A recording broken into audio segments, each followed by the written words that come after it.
السلام عليكم ومرحبا بكم متتبعي الاوفياء. مطبخكم البسيط كيجدد بكم الترحاب في وصفه ان شاء الله مغايره على العاده. اليوم ماشي طبق ولا شي حاجه ديال التغذيه، اليوم وصفه صحيه. دابا هذا الموسم غيبدا يبرد الحال ان شاء الله، وحنا في حاجه بحال هاد الوصفات هذه تكون طبيعيه.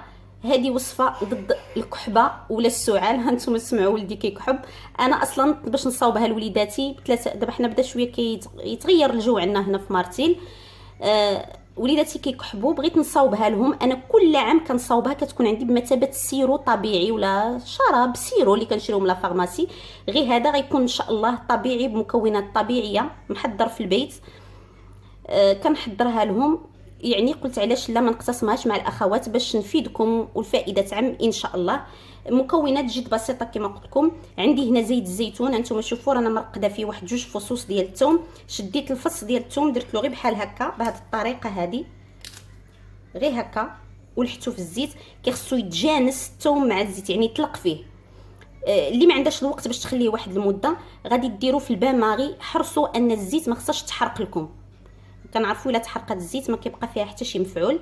عندي القرفه، يعني من بعد الزيت والثومه عندي القرفه، عندي الكمون وعندي العسل. يعني هاد العسل والكمون والقرفه كل ما كانوا الجوده ديالهم عاليه كل ما الوصفه ديالنا كتكون فعاله اكثر.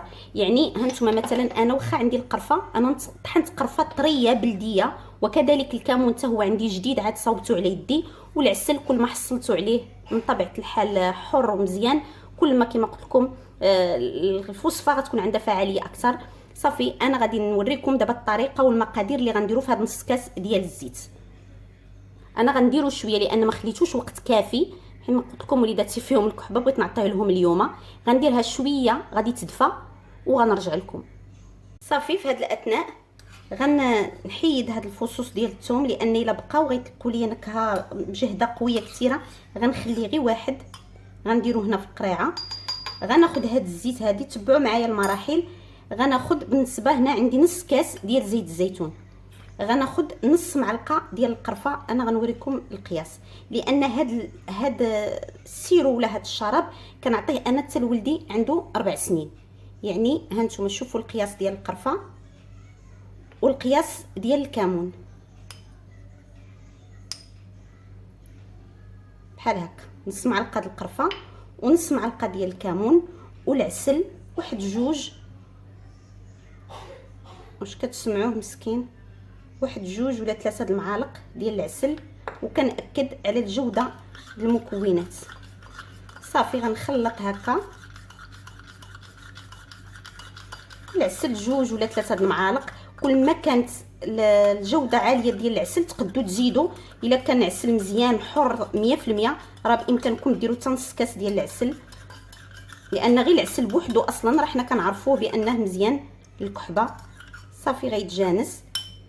انا درت هذا الفص د الثوم هنا، ولكن كاع غدا غنقدر نحيدو باش ما يعطينيش. كنعرفوا الوليدات صافي هو راه تجانس مع الزيت. انا غير حيت ما خليتوش. نتوما بامكانكم مثلا تاخذوا الثومه وتخليوها واحد النهار وهي مرقده في هذاك الزيت، صافي تحيدوا هذيك الثومه. دابا انا غنخلي هذيك لان ما عنديش، ما درتوش بكري. صافي غنصب، غنخبيه في واحد البلاكار اللي ما خش الاشعه ديال الضوء. بلاكار كنعرفوا الزيت حنا كاملين ما خصهاش تعرض للاشعه ديال الضوء. صافي السيرو ديالنا هو هذا، بحال اي سيرو كتعطيوه لوليداتكم، حتى لوغو ديالو ما خايبش.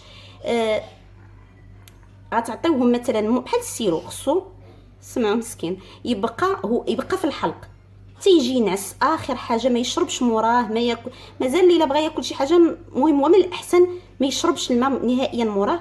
ومن مور الفطور عاوتاني يعني مره، وماشي تعطيوه لهم غير مره واحده وصافي. يعني واحد 3 ايام ولا 4 ايام حتى يعني ما يبقاش كيكحب، يعني ما كيخليش ديك الكحبه الناشفه، مزيان طبيعي. حتى الا ما نفعهمش لنفرض ما غاديش يضرهم. القرفه والكمون كنا كناكلوه، وفين ما تجيو تعطيوهم حركوا، لان داك الكمون والقرفه غادي تهبط لتحت. الا كانوا وليدات صغيورين بحال دابا مثلا 3 سنين 4 سنين عطيوهم غير ديك الزويته. ولا كان بحال دابا هكا بنادم كبير من الاحسن حتى ديك القرفه والكمون غتهبط لتحت نهزوا منها واحد شويه وناخذوها مع الزيت. كنتمنى نكون فتكم بهذه الوصفه هذه. صافي غنحكموا الاغلاق ديال القريعه وغنديروها في شي مكان اللي ما كيتعرضش للاشعه ديال الضوء. والوصفه ديالنا هي هذه. كنتمنى لوليداتي وليداتكم الصحه والعافيه ان شاء الله، والى اللقاء في نصائح ووصفات اخرى بحول الله.